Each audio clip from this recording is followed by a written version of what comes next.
Berjumpa lagi dalam permenungan kita edisi Senin 5 Desember 2022, pekan kedua Advent.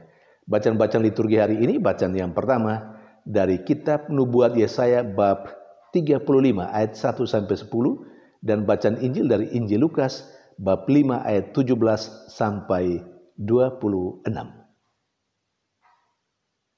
Nubuat Nabi Yesaya dalam bacaan pertama hari ini mengungkapkan sukacita dan kegembiraan ketika Tuhan datang.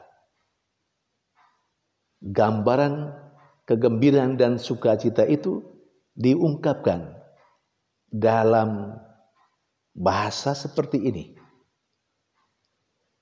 Padang gurun akan bersorak-sorai, padang belantara akan bersorak gembira. Bahkan lebih jauh, di padang gurun akan memancar mata air, dan di padang belantara akan ada sungai yang mengalir. Pada masa itu,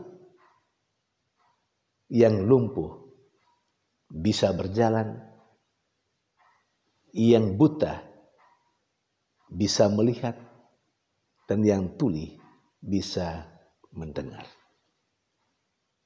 Saudari dan saudara yang terkasih, kalau kita menelusuri dan merenungkan secara lebih mendalam lagi apa yang dinubuatkan oleh Nabi Yesaya dalam bacaan pertama hari ini,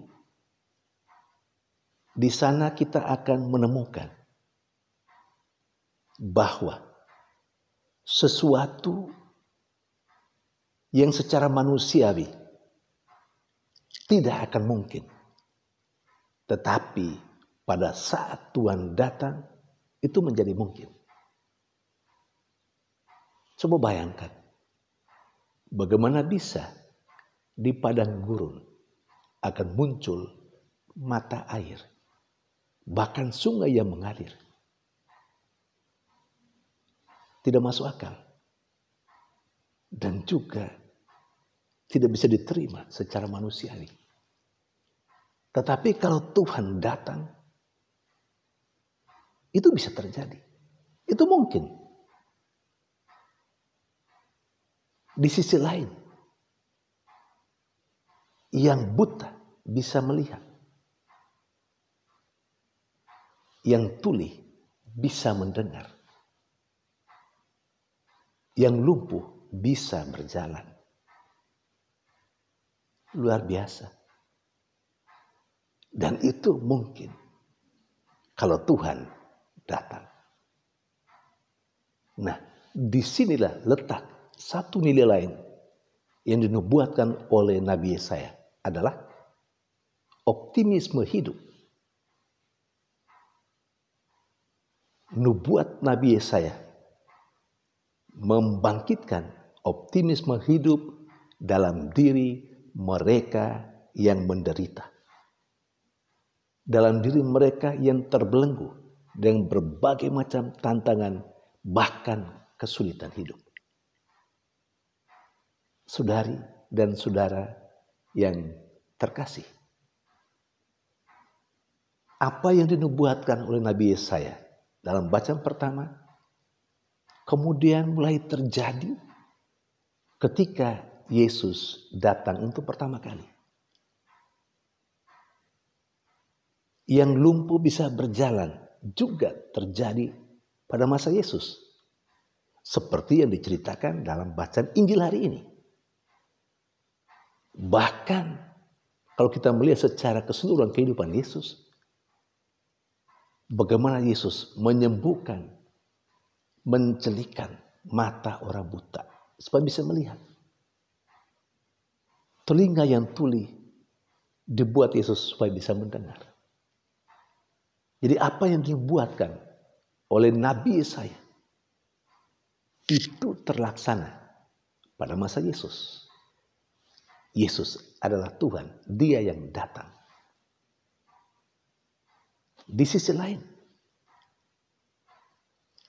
bacaan Injil juga berbicara tentang bagaimana kelompok orang itu berusaha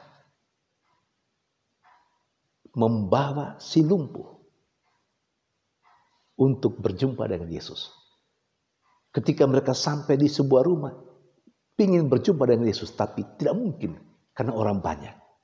Apa yang mereka lakukan? Naik ke atap, membongkar atap rumah orang loh, lalu menurunkan si lumpuh tepat di hadapan Yesus. Sebenarnya mau menunjukkan dengan hal ini bagaimana upaya manusia, upaya kelompok manusia yang mau menolong sesamanya yang menderita, yang sebenarnya kelihatan tidak mungkin. Tetapi mereka punya keyakinan bahwa bersama dengan Tuhan dalam diri Yesus Kristus, si lumpuh bisa disembuhkan, bisa berjalan kembali. Dan memang mereka alami itu.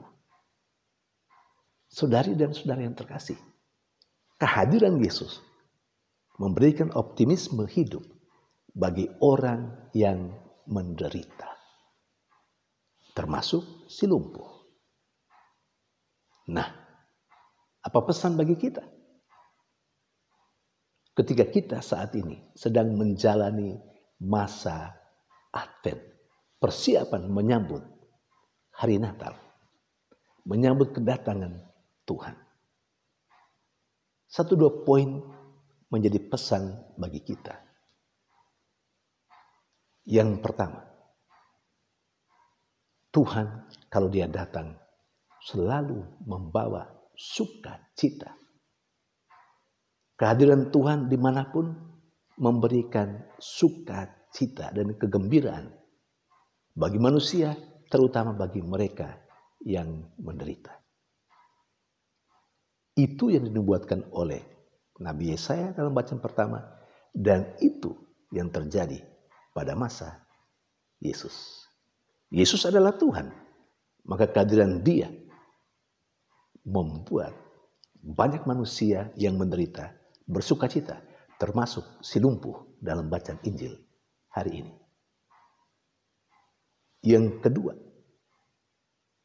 Tuhan dan kehadirannya memberikan optimisme hidup bagi manusia.